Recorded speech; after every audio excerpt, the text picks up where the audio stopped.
In my opinion, Final Fantasy XIV has some of the best world building in the entire MMORPG genre. The way they weave these Eorzea into an immersive world is truly fascinating. From their lore, quests, environment, civilization, and lastly, architecture. I've always been a big fan of architecture in games, and coincidentally, I've been working as a professional architect for the past 6 years. And sadly, my friends are starting to get tired of me yapping about architecture. So then I sat down and think, who can I possibly annoy with my yapping? And the answer is, you guys! It's safe to say that this game's architecture has inspired me a lot, from their design, colors, and material choices. But since there are so many beautiful spots in this game, I just want to share with you some of my favorite architectural spots in the Final Fantasy XIV's Endwalker expansion, before we move on to Dawn Trail, so you can also check it out and see how gorgeous it is, or maybe take a few G-poses with your friends, if you have any. This is Levine, and here's my top 5 architectural spots in Endwalker. Number 5. Muriel Agronomics Labyrinthos. Do you guys remember the Polygon Grapes meme? Yes, that absolute banger of a meme comes from this beautiful place called Muriel Agronomics. While you might think at the first glance, this is a very simple architecture and it's not a big deal, let me tell you why you're wrong. For me, a great architecture is always an aesthetical solution to a certain problem that the location has to offer. In this case, they clearly wanted to make agronomic facility around an existing river. Yes, I know they made up the river because this is a video game, just pretend it's not a— Shut the fuck up! First, they straightened the river bank so the water flows faster. Then they put this gigantic water turbine that powers the 4 buildings around it with electricity, generated from the turbine. After that, they create a straight pathway crossing the river and place 4 different kind of farms from the segments it created, which is definitely intentional. Then they place these half walls with columns to create a sense of enclosure while maintaining an open space as it should for a farm.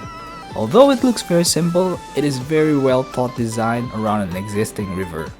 But unfortunately, they updated the Polygon Grapes to look slightly nicer, so it's a minus point for me. I'd rather take the Polygon Grapes any time of the day. Number 4. Numenon Old Sharlayan. This is an easy pick for me, as we saw this even on the Endwalker trailer during the Grahatia scene. This is one of, if not the biggest library in Eorzea, even bigger than the Great Global Library that we saw back in Heaven's Sword. Well, technically Labyrinthos was a library too, but we can't really count that. The Old Sharlayan architecture draws inspiration from Greek and Roman architecture according to Yoshipi in the enemy's interview. But the final product looks more like a neoclassical architecture in my opinion. The exterior itself is unique in a sense that this is the only building in Old Sharlayan that has a triangular entrance, which is also quite unusual for neoclassical architecture in general. Not that they don't use triangular shapes, they do, it's just usually not in this form. Cause this triangular form forced the Doric columns to have different heights, which is weird. Look at this itty bitty column in the corner, it's so funny looking at this. But the highlight of Numenon is definitely the interior for me. I like most stuff they do here, the choice of floors, the hexagonal shapes around, the hanging lamp from the very high ceiling with a warm white color to create a sense of intimacy to the space, and even the color selections. Except for this dumb wafer roll-like column, I hate it because it makes me hungry.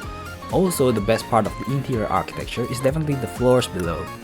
They made these huge voids so we can get a sense of how big downward this building actually is, while also maintaining a sense of how light the structures are. Look at the set of bridges, it feels like we're flying. Unfortunately, we can go down and actually get a better sense of the space, so that's why it's on number 4. If we can, I will definitely put this architectural masterpiece higher on the list. Number 3. Anak Nores' Elpis. Anak Nores is a facility in Elpis for ancient or Amorocians to assess creations that was admitted to Ctesi's Hyperborea. The Amorocian architecture in general takes inspiration from the Art Deco architecture. And Elpis, being part of a modern civilization, of course will share some of those influence. You can actually see those influence from the window and door design to the ornaments on the building's facade. The building itself looks very cool, I think, although I kinda wish they used white stone instead of terracotta bricks. And everything about the building is very symmetrical, just like how most Art Deco designs are, although I don't know what this small single tower is used for. Usually this kind of asymmetrical tower only happens in mosques for their minarets, so I don't know what this tower's function is. If you happen to know from side quests or anything, please let me know. But the best part of Anak Nores is its landscape design. They first segmented the whole complex into 3 different elevations, which I thought was very cool, since they placed the main building where Hermes work at the highest level, showing the most significant part of this complex. Then the living quarters and aetherites for the Amarocian researchers, and the lowest and last segment, which is for the creatures. And this actually figuratively shows how the ancients cared to put themselves above the creations, which is actually quite cool. Also, historically, there has not been many famously recorded Art Deco landscape design, since Art Deco is mostly placed in city centers, and there's no space for such big landscape. But this is a very great display of such. For example, like this segmented square shapes that form different elements in the centerpiece, which is very symmetrical and very Art Deco. But actually, just squares over squares over squares from the top, that they give different elevations to each square and make it very unique. That's why I really like this place in Alpes. I think it's a very great display of an Art Deco architectural design. Number 2. Font of Maya, Thavnair. The Thavnairian region itself draws inspiration from Indian architecture, and while it's also true for the temples that they made, Hindu architecture is much more accurate to describe it. The first time I saw this landmark, which is called Font of Maya, I immediately get the vibe of another Hindu temple that I have been before. But it's actually not in India, rather in Bali, which architecture is also heavily inspired by Hindu architecture. And if you have been to Bali, you might have guessed it, which is Pura Tirtha Empul in Ubud. This pura or temple was created around a wellspring, which is then used for the sacred pool, which I thought was the inspiration behind Font of Maya. With the water feature, the statue ornaments surrounding the perimeter, heck, even the giant Arcasaur statue is using the same copper and brass material as Garda Wisnu Kencana in Bali. But I was hella wrong, because when you take a look at the sightseeing logs, it states that the structure now sits derelict and half submerged in rainwater, which means that this is not a pool at all, you dumbass. So of course I swim underneath. And you can actually see that this is actually just an inner court of a surrounding building that doesn't look like Hindu architecture at all. Because when you see these columns, it looks like flying buttresses that usually only appears on Gothic architecture. And what blows my mind even more, these columns are actually the trunks of the elephant statue that we saw on the perimeter. The elephant that I thought was just a decoration is actually a structural piece that holds this building. I just can't exaggerate how smart it is that they came up with this column design. It is so original. Also, this is such a grandiose architectural piece with the water feature and a giant Arcasaur statue at the end. Definitely worth checking out. Number 1. Thavnair, Labyrinthos. Before we jump into Thavnair, I want to talk briefly about its surrounding space, which is called the Central Circuit. Because landmark architecture such as Thavnair is always heavily connected to its master plan. And if you take a look at the map, you can see how there are axes from each segment of the central circuit that point towards its center, as if it tries to direct you to its center, which is Thavnair. That one thing already is quite cool in my opinion. But wait, there's more. You know how Labyrinthos is actually below the old Sharlayan and is actually using a fake sky? Well, one thing that can't be fake is water, as water will always flow from higher to lower altitude places, which means water from Sharlayan aqueducts went straight to Labyrinthos. The rivers in Labyrinthos looks natural, so I'd like to think that these are not man-made like underground rivers in Bulgaria, but I could be wrong lore-wise. Let me know in the comment section if I'm wrong. But all of these rivers went to the lowest part of Labyrinthos, which is the dam surrounding the central circuit. If you pay close attention, this water actually flows to here, the Sharlayan Hamlet aqueducts, under the central circuit, which then falls to the surrounding water feature of the Thavnair, creating waterfalls due to the massive height difference from central circuit to the Thavnair level. This means that every water that flows from above, which is old Sharlayan, quite literally came together at the central of everything, which is Thavnair. Even on master plan level, this concept is amazing.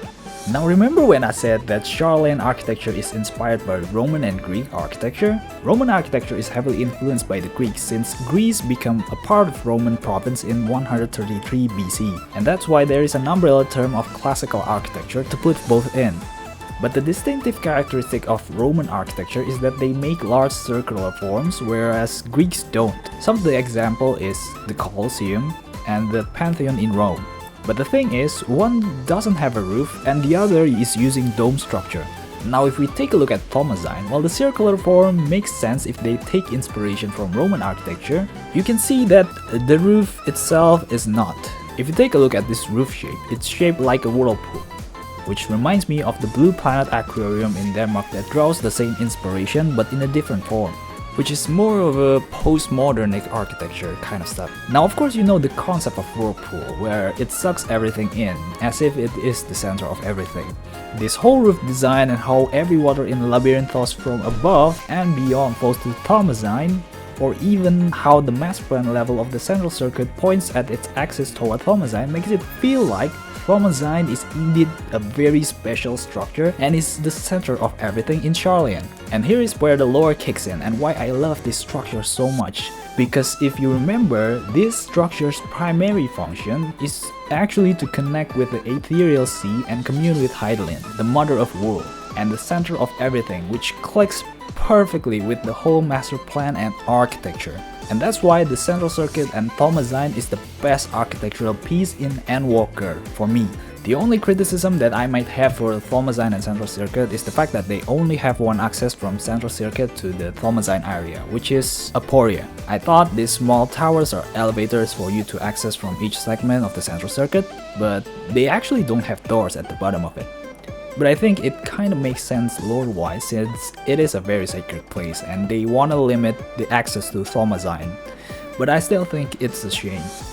So that's it for this video. I hope you enjoy my yapping about architecture in Final Fantasy XIV's expansion Endwalker. If you have any other architectural piece in the game that you think I should check out, please let me know in the comment section below. Please like and share if you know there are others that would enjoy this type of video, and don't forget to subscribe if you wanna see me yapping again. And that's it. See ya.